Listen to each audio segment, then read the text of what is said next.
परम सत्कारयोग साध संगत जी, सारी रसना पवित्र करिए ते आखिए धन श्री सतगुरु राम सिंह जी, धन श्री सतगुरु जगजीत सिंह जी, धन श्री सतगुरु उदय सिंह जी। साध संगत जी, असी कल तो सूबा करतार सिंह जी द्वारा दसी हुई साखियां का आनंद मान रहे हाँ। अज एक होर साखी है जिहदे विच सूबा करतार सिंह जी दसदे हन कि हरिद्वार अर्धकुंभी का मेला सी। श्री सतगुरु राम सिंह जी ने हरिद्वार इस अर्धकुंभ के मेले ते अपने नाल कोई 15,000 ਸਿੰਘਾਂ ਸਿੰਘਣੀਆਂ समेत दर्शन दिते। जदों हरिद्वार मेले ते गए तो रस्ते भी जांदियां एक पहाड़ी तो सच्चे पातशाह जी ने बाबा लखा सिंह नूं नाल लै एक पत्थर हटाउण लई हुक्म किया। श्री सतगुरु राम सिंह सच्चे पातशाह जी ने उस वक्त तेड़ कचहरा, सिर ते दस्तार, मोढे ते परना ते हत्थ विच एक सोटी फड़ी हुई सी। जद बाबा जी कोलों पत्थर ना हटिया तां पातशाह जी ने अपनी सोटी नाल वो पत्थर हटाया। अंदर एक सुरंग सी। पातशाह जी ने बाहर ही जिहड़े 2-3 सिख नाल अंदर गए उन्हां नूं ये हुक्म कर दिता कि वो अपने नाल रूह लै लैण। अंदर एक योगी मिलेगा जिसने अपने स्वास 10वें द्वार चढ़ाए हुए हैं। तुसी उस योगी दे हत्थां पैरां दी मालिश करके उस नूं होश विच लियाउणा है। सिखां ने हुक्म मान इसे तरह ही किया। नाल रूह लै लिया। जद अंदर गए तां वेख्या कि अंदर सच्ची मुच्ची एक योगी स्वास चढ़ाई बैठा सी। सिखां ने सतगुरु जी के हुक्म अनुसार उस योगी दे हत्थ पैर मले। योगी दे स्वास वापस मुड़े। योगी ने अखां बंद ते ही सवाल किया, कलयुग हुआ? हाँ योगी जी, कलयुग हुआ। पातशाह जी जवाब दिता। पातशाह जी हुक्म किया, आप नेत्र खोलो ते देख लो, मैं आप जी नूं दर्शन देण आ गया हाँ। ओहो ही त्रेते युग दे श्री रामचंद्र। योगी ने नेत्र खोले ते दर्शन किते। युगां दी तपस्या कबूल हो गई। पातशाह जी बचन किया, होर कोई इच्छा? नहीं पातशाह। पातशाह जी ने सिखां नूं उसे रूह विच योगी नूं लपेट के गुफा विचों बाहर लियाउण लई हुक्म किया। जिहड़ी रूह वो हुक्म अनुसार पहला ही नाल लै गए सन, रूह विच लपेट योगी नूं गुफा विचों बाहर लियाए। तां योगी ने फिर अर्ज की, त्रेता खत्म हुआ? जी त्रेता खत्म हो के द्वापर भी खत्म हो गया है ते हुण कलयुग है।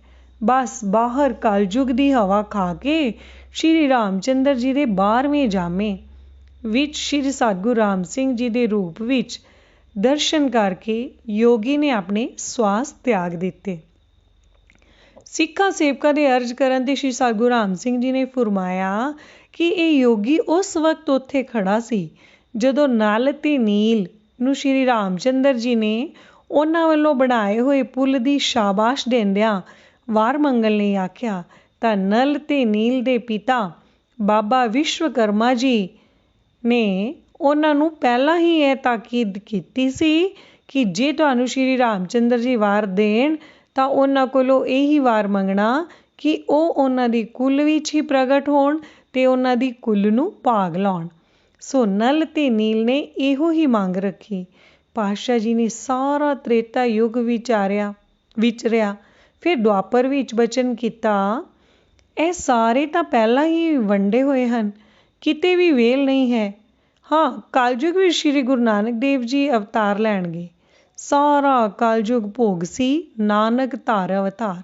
ਸਾਰੇ ਕਲਯੁਗ ਵਿੱਚ ਗੁਰੂ ਨਾਨਕ ਦੇਵ ਜੀ ਨੇ ਹੀ ਅਵਤਾਰ ਲੈਣਾ ਹੈ। ਸੋ ਉਹਨਾਂ ਨੇ 12ਵੇਂ ਜਾਮੇ ਵਿੱਚ ਮੈਂ ਇਸੇ ਹੀ ਨਾਮ ਤੇ ਸ਼੍ਰੀ ਰਾਮਚੰਦਰ ਜੀ ਤੋਂ ਰਾਮ ਸਿੰਘ ਦੇ ਨਾਮ ਤੇ ਅਵਤਾਰ ਧਾਰਾਂਗਾ। ਰਾਮ ਸਿੰਘ ਮੇਰੋ ਹੋਇਓ ਨਾਮਾ, ਬਾਢੀ ਸੁਤ ਭੈਣੀ ਕੋ ਧਾਮਾ।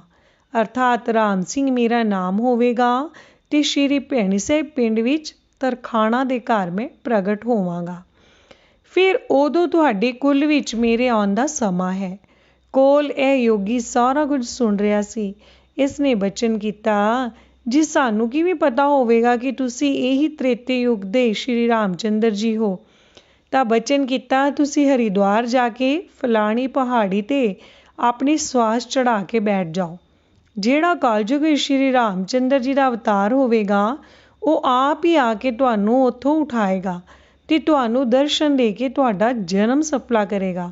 ਸੋ ਅੱਜ ਮੈਂ ਇਹਦੇ ਨਾਲ ਕੀਤਾ ਹੋਇਆ ਤ੍ਰੇਤੇ ਯੁੱਗ ਦਾ ਬਚਨ ਹੀ ਪੂਰਾ ਕਰਨ ਇਸ ਕੋਲ ਆਇਆ ਹਾਂ। ਧੰਨ ਸ਼੍ਰੀ ਸਤਿਗੁਰੂ ਰਾਮ ਸਿੰਘ ਜੀ, ਧੰਨ ਸ਼੍ਰੀ ਸਤਿਗੁਰੂ ਰਾਮ ਸਿੰਘ ਜੀ।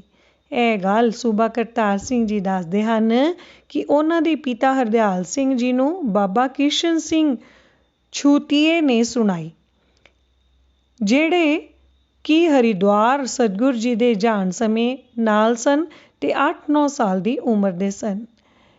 ਇੱਥੇ ਹਰਿਦੁਆਰ ਅਰਧਕੁੰਭੀ ਦੇ ਮੇਲੇ 'ਤੇ ਜਦ ਸਤਿਗੁਰੂ ਰਾਮ ਸਿੰਘ ਜੀ ਅੱਗੇ ਗਏ ਤਾਂ ਅੱਗੇ ਇੱਕ ਮਾਈ ਬ੍ਰਹਮ ਗਿਆਨਣ ਸੀ। ਉਸ ਨੂੰ ਆਪਣੇ ਆਪ 'ਤੇ ਬੜਾ ਮਾਣ ਸੀ।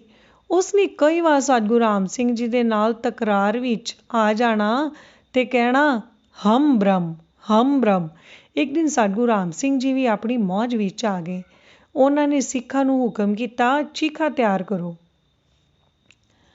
ਸਿੱਖਾਂ ਨੇ ਹੁਕਮ ਮੰਨ ਲੱਕੜੀਆਂ ਇਕੱਠੀਆਂ ਕਰ ਚੀਖਾ ਤਿਆਰ ਕਰ ਦਿੱਤੀ। ਜਦ ਚੀਖਾ ਤਿਆਰ ਹੋ ਗਈ ਤਾਂ ਪਾਤਸ਼ਾਹ ਜੀ ਨੇ ਮਾਈ ਨੂੰ ਬੁਲਾ ਕੇ ਹੁਕਮ ਕੀਤਾ, ਤੁਹਾਡੇ ਲਈ ਚੀਖਾ ਤਿਆਰ ਹੈ। ਤੁਸੀਂ ਆਪਣੇ ਬੱਚੇ ਨੂੰ ਗੋਦੀ ਵਿੱਚ ਲੈ ਕੇ ਚੀਖਾ ਵਿੱਚ ਬੈਠਣਾ ਹੈ। ਅੱਜ ਤੁਹਾਡੇ ਬ੍ਰਹਮ ਦੀ ਪ੍ਰੀਖਿਆ ਹੈ। ਮਾਈ ਦਾ ਅੰਦਰੋਂ ਦਿਲ ਕੰਬਿਆ। ਬੱਚੇ ਦਾ ਨਾਮ ਲਾਲ ਸਿੰਘ ਸੀ। ਮਾਈ ਨੇ ਪਾਤਸ਼ਾਹ ਜੀ ਨੂੰ ਅਰਜ਼ ਕੀਤੀ, ਆਪ ਜੀ ਇਸ ਬੱਚੇ ਨੂੰ ਰੱਖ ਲਓ, ਮੈਂ ਚੀਖਾ ਵਿੱਚ ਬੈਠ ਜਾਂਦੀ ਹਾਂ, ਕਿਉਂਕਿ ਉਸ ਨੂੰ ਆਪਣੇ ਬ੍ਰਹਮ 'ਤੇ ਭਰੋਸਾ ਡਗਮਗਾਉਂਦਾ ਨਜ਼ਰ ਆਇਆ। ਪਾਤਸ਼ਾਹ ਜੀ ਹੁਕਮ ਕੀਤਾ, ਨਹੀਂ, ਤੁਸੀਂ ਬੱਚੇ ਸਮੇਤ ਬੈਠੋ। ਪਹਿਰੇ ਦੇ ਮਾਲਕ ਪਾਰਬ੍ਰਹਮ ਨੇ ਰੱਖਿਆ ਤੇ ਕਰਨੀ ਹੀ ਸੀ, ਕਿਉਂਕਿ ਮਾਈ ਭਜਨ ਤੇ ਉਸੇ ਹੀ ਪਾਰਬ੍ਰਹਮ ਦਾ ਕਰਦੀ ਸੀ। ਜਰਾ ਕੁ ਅਭਿਮਾਨ ਆ ਗਿਆ ਸੀ ਮਾਈ ਨੂੰ। ਮਾਈ ਗੋਦੀ ਵਿੱਚ ਬੱਚੇ ਨੂੰ ਲੈ ਕੇ ਬੈਠ ਗਈ। ਸਾਧੂ ਸੱਚੇ ਪਾਤਸ਼ਾਹ ਜੀ ਨੇ ਆਪਣੀ ਲੋਈ ਆਪਣੇ ਤੋਂ ਲਾ ਕੇ ਮਾਈ ਦੇ ਉੱਤੇ ਦੇ ਦਿੱਤੀ। ਅਗਨੀ ਪ੍ਰਚੰਡ ਹੋਈ। ਜਦ ਸਾਰੀਆਂ ਲੱਕੜਾਂ ਬਲ ਕੇ ਸੁਆਹ ਕੋਲੇ ਹੋ ਗਈਆਂ ਤਾਂ ਕੀ ਵੇਖਦੇ ਹਨ ਕਿ ਮਾਈ ਬੱਚੇ ਨੂੰ ਗੋਦ ਵਿੱਚ ਲਈ ਉਸੇ ਤਰ੍ਹਾਂ ਬੈਠੀ ਭਜਨ ਕਰ ਰਹੀ ਹੈ। ਬੱਚੇ ਤੇ ਮਾਈ ਦਾ ਵਾਲ ਵੀ ਨਾ ਸੜਿਆ। ਸਾਧੂ ਸੱਚੇ ਪਾਤਸ਼ਾਹ ਜੀ ਨੇ ਫਿਰ ਮਾਈ ਨੂੰ ਬਾਹੋਂ ਫੜ ਕੇ ਉਠਾਇਆ ਤੇ ਬਚਨ ਕੀਤੋ ਨੇ, ਅਗਨੀ, ਪਾਣੀ, ਹਵਾ ਸਭ ਮੇਰੇ ਵੱਸ ਵਿੱਚ ਹਨ। ਮੇਰੇ ਹੁਕਮ ਤੋਂ ਬਿਨਾਂ ਇਹ ਨਹੀਂ ਚੱਲ ਸਕਦੇ। ਜਿਸ ਬ੍ਰਹਮ ਗਿਆਨ ਦਾ ਤੈਨੂੰ ਮਾਣ ਹੰਕਾਰ ਹੈ, ਉਸ ਦਾ ਪਾਰਬ੍ਰਹਮ ਮੈਂ ਹਾਂ। ਮੇਰੇ ਹੀ ਹੁਕਮ ਨਾਲ ਸਾਰੀ ਸ੍ਰਿਸ਼ਟੀ ਚੱਲਦੀ ਹੈ। ਤਦ ਜਾ ਕੇ ਮਾਈ ਦਾ ਸਿਰ ਨੀਵਾਂ ਹੋਇਆ। ਮਾਈ ਨੇ ਚਰਨੀ ਢਹਿ ਕੇ ਆਪਣੀ ਭੁੱਲ ਬਖਸ਼ਾਈ। ਬਖਸ਼ਿਸ਼ਾਂ ਦੇ ਮਾਲਕ ਨੇ ਮਾਈ ਨੂੰ ਮੁੜ ਜੀਵਨ ਦਾਨ ਦਿੱਤਾ। ਇਸੇ ਤਰ੍ਹਾਂ ਹੀ ਹਰਿਦੁਆਰ ਦਰਿਆ ਦੇ ਕੰਢੇ 'ਤੇ ਇੱਕ ਲੱਕੜ ਦੀ ਵੱਡੀ ਸਾਰੀ ਗੇਲੀ ਸੀ। ਉਸ ਨੂੰ ਅੱਗ ਲੱਗ ਗਈ। ਸਤਿਗੁਰੂ ਰਾਮ ਸਿੰਘ ਜੀ ਨੇ ਉਸ ਗੇਲੀ ਨੂੰ ਗੰਗਾ ਵਿੱਚ ਸੁੱਟਣ ਦਾ ਹੁਕਮ ਕੀਤਾ। ਇੱਕ ਪਾਸੇ ਤੋਂ ਆਪ ਚੁੱਕਿਆ ਤੇ ਦੂਜੇ ਪਾਸੇ ਤੋਂ ਸੰਗਤ ਨੂੰ ਹੁਕਮ ਸੁਣਾਇਆ। ਸੰਗਤ ਕੋਲੋਂ ਗੇਲੀ ਚੁੱਕੀ ਨਾ ਗਈ ਤਾਂ ਸਤਿਗੁਰੂ ਰਾਮ ਸਿੰਘ ਜੀ ਨੇ ਭਾਈ ਬੁੱਧ ਸਿੰਘ ਜੀ, ਜੋ ਬਾਅਦ ਵਿੱਚ ਸ੍ਰੀ ਸਤਿਗੁਰੂ ਹਰੀ ਸਿੰਘ ਜੀ ਦੇ ਨਾਮ ਨਾਲ ਗੱਦੀ 'ਤੇ ਸੁਸ਼ੋਭਿਤ ਹੋਏ, ਉਹਨਾਂ ਨੂੰ ਹੁਕਮ ਕੀਤਾ, ਆ ਭਾਈ, ਇਹ ਕਾਰ ਤੇਰੇ ਤੇ ਮੇਰੇ ਹੀ ਸੰਭਾਲਣ ਵਾਲੀ ਹੈ। ਸੋ ਇੱਕ ਪਾਸੇ ਤੋਂ ਸਤਿਗੁਰੂ ਰਾਮ ਸਿੰਘ ਜੀ ਨੇ ਉਸ ਗੇਲੀ ਨੂੰ ਚੁੱਕਿਆ ਤੇ ਦੂਜੇ ਪਾਸੇ ਤੋਂ ਉਹਨਾਂ ਦੇ ਭਰਾ ਬੁੱਧ ਸਿੰਘ ਜੀ ਨੇ। ਦੋਹਾਂ ਭਰਾਵਾਂ ਨੇ ਹੀ ਉਹ ਗੇਲੀ ਚੁੱਕ ਕੇ ਗੰਗਾ ਦਰਿਆ ਵਿੱਚ ਸੁੱਟ ਦਿੱਤੀ। ਉਹ ਕੋਈ ਆਮ ਮਨੁੱਖ ਥੋੜ੍ਹੇ ਹੀ ਸੀ। ਉਹ ਤੇ ਸਾਰੀਆਂ ਯੁੱਗਾਂ ਦਾ ਕਰਤਾ ਆਪ ਪਰਮੇਸ਼ਵਰ ਅਕਾਲ ਪੁਰਖ ਸੀ ਤੇ ਹੁਣ ਵੀ ਉਹਨਾਂ ਦਾ ਹੀ ਸਾਕਾਰ ਰੂਪ ਸ਼੍ਰੀ ਸਤਿਗੁਰੂ ਜੀ ਗੱਦੀ 'ਤੇ ਬਿਰਾਜਮਾਨ ਹੋ ਸਿੱਖਾਂ ਸੇਵਕਾਂ ਦਾ ਭਲਾ ਕਰ, ਪਰਮੇਸ਼ਵਰ ਦੇ ਦਰਸ਼ਨ ਕਰਾ ਜੀਵਨ ਸਫਲਾ ਕਰ ਰਹੇ ਹਨ। ਸਾਧ ਸੰਗਤ ਦਾ ਉਸ ਤੋਂ ਬਾਅਦ ਫਿਰ ਸਤਿਗੁਰੂ ਰਾਮ ਸਿੰਘ ਜੀ ਨੇ ਆਲਿਆਂ ਵਿੱਚੋਂ, ਅਲਮਾਰੀਆਂ ਵਿੱਚੋਂ ਗ੍ਰੰਥ ਸਾਹਿਬ ਕੱਢ ਕੇ ਉਸ ਨੂੰ ਝਾੜਿਆ, ਪੂੰਝਿਆ ਤੇ ਫਿਰ ਤੋਂ ਸਿੱਖਾਂ ਨੂੰ ਇਹਨਾਂ ਤੋਂ ਪਾਠ ਕਰਨ ਦਾ ਹੁਕਮ ਕੀਤਾ। ਤਾਂ ਕੁਝ ਕੁ ਸਿੱਖਾਂ ਨੇ ਉੱਥੇ ਸਤਿਗੁਰੂ ਰਾਮ ਸਿੰਘ ਜੀ ਨੂੰ ਅਰਜ਼ ਕੀਤੀ, ਜਿਸ ਤਰ੍ਹਾਂ ਪਹਿਲੇ 4-5 ਪਾਤਸ਼ਾਹ ਗੁਰੂਆਂ ਨੇ ਬਾਣੀ ਉਚਾਰਨ ਕੀਤੀ ਹੈ, ਆਪ ਜੀ ਵੀ ਆਪਣੀ ਬਾਣੀ ਉਚਾਰਨ ਕਰੋ ਜੀ। ਉੱਥੇ ਸ਼੍ਰੀ ਸਤਿਗੁਰੂ ਰਾਮ ਸਿੰਘ ਜੀ ਨੇ ਬੀੜ ਮੰਗਵਾਈ। ਹੇਠਾਂ ਲੱਕੜਾ ਰੱਖ ਕੇ, ਉੱਪਰ ਪੀੜਾ ਰੱਖ ਕੇ ਬੀੜ ਰੱਖੀ ਤੇ ਉੱਪਰ ਰੁਮਾਲੀ ਪਾ ਕੇ, ਉੱਪਰ ਫਿਰ ਸਾਫ਼ ਰੱਖ, ਹੇਠਾਂ ਅੱਗ ਲਾ ਦਿੱਤੀ। ਜਦ ਅਗਨੀ ਠੰਡੀ ਹੋਈ ਤਾਂ ਕੀ ਵੇਖਿਆ, ਬੀੜ ਤਾਂ ਉਸੇ ਤਰ੍ਹਾਂ ਸੁਰੱਖਿਅਤ ਰਹਿਣੀ ਹੀ ਸੀ। ਬੀੜ ਦੇ ਉੱਪਰ ਪਈ ਰੁਮਾਲੀ ਨੂੰ ਵੀ ਸੇਕ ਨਾ ਲੱਗਿਆ।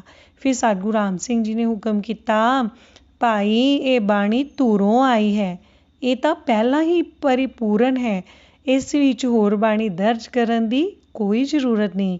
ਸੋ ਉਸ ਦਿਨ ਤੋਂ ਲੋਕ ਬਾਣੀ ਪੜ੍ਹਨ ਲੱਗ ਪਏ। ਗ੍ਰੰਥ ਸਾਹਿਬ ਜੀ ਕਹਿਣ ਲੱਗ ਪਏ, ਨਹੀਂ ਤਾਂ ਪਹਿਲਾਂ ਤਾਂ ਪੋਥੀ ਜਾਂ ਗ੍ਰੰਥੀ ਸ਼ਬਦ ਹੀ ਵਰਤਦੇ ਸਨ। ਸਾਰੇ ਆਖ ਲਈਏ, ਧੰਨ ਸ੍ਰੀ ਸਤਿਗੁਰੂ ਰਾਮ ਸਿੰਘ ਜੀ, ਧੰਨ ਸ੍ਰੀ ਸਤਿਗੁਰੂ ਜਗਜੀਤ ਸਿੰਘ ਜੀ।